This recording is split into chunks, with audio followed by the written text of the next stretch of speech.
le gouvernement a annoncé un plan d'investissement dans les compétences d'un montant de 15 milliards d'euros. Alors, investir dans la formation continue, est-ce un bon calcul? On en parle avec nos invités. Nathalie Chusseau et Jacques Pelletan, bonjour. Bonjour. Bonjour. Donc, vous êtes chercheur à la chaire Transition démographique, Transition économique de l'Institut Louis Bachelier et co-auteur de l'étude Réformer la formation professionnelle, impact macroéconomique d'un libre accès à une formation à temps plein en présence d'un choc technologique. Alors, on est en période de mutation technologique. Est-ce que vous évaluez de façon positive ces investissements annoncés dans la formation ? Oui, en effet, investir 15 milliards d'euros dans l'augmentation des compétences des travailleurs a un effet tout à fait positif. Les résultats de notre étude montrent une augmentation de 2,5% du PIB si on décide de former 3 millions de personnes sur une durée de 6 mois. Et si l'on considère une formation d'une année, les gains sont accrus avec plus 3,4% de PIB. Donc c'est un fort gain. Alors, par quel canot est-ce qu'on obtient ces gains une fois qu'on a formé les gens ? Alors, nos économies produisent des richesses par du capital physique et puis par ce que les économistes appellent du capital humain, c'est-à-dire des compétences.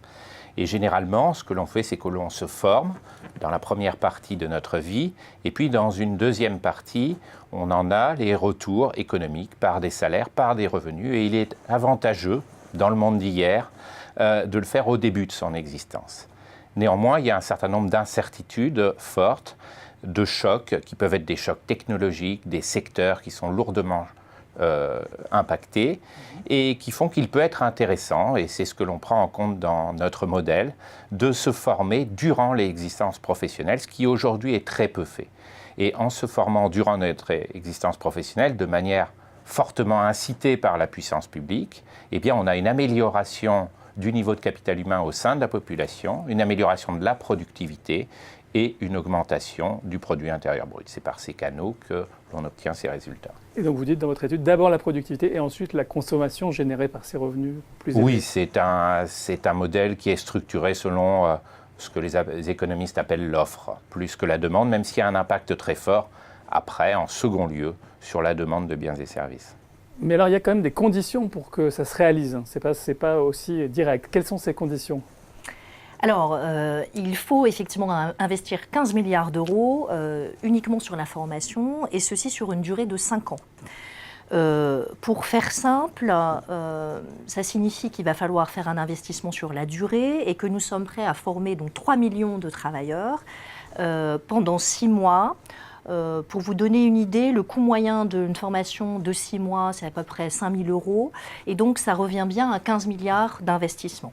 À ceci près, néanmoins, que pour que cette formation demeure attractive, il faudrait pouvoir également financer une rémunération durant cette période de formation pour remplacer tout ou partie du précédent salaire.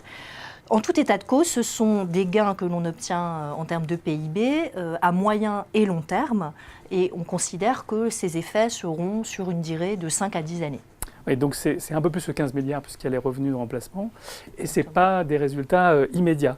Mais finalement, cette étude, elle montre les manques actuels de la formation continue à travers ces résultats. Oui, tout à fait. Déjà, fortement, on se rend compte que les chômeurs, ceux qui sont à l'écart du marché de l'emploi, sont très peu formés aujourd'hui. C'est fortement néfaste pour eux-mêmes et puis pour l'économie dans son ensemble. Et cet aspect néfaste est appelé à se renforcer. Aujourd'hui, on sait qu'il va y avoir 10% des métiers qui sont fortement menacés, 40% des tâches qui vont être largement modifiées par l'automatisation, la robotisation, l'intelligence artificielle. Et si l'on n'est pas capable de former les gens, notamment dans une économie vieillissante où on va devoir travailler plus longtemps, nos économies ne pourront pas s'en sortir. Alors, il y a une loi qui a été votée, la loi Pénicaud, durant cet été, promulguée, mais qui monte doucement en puissance.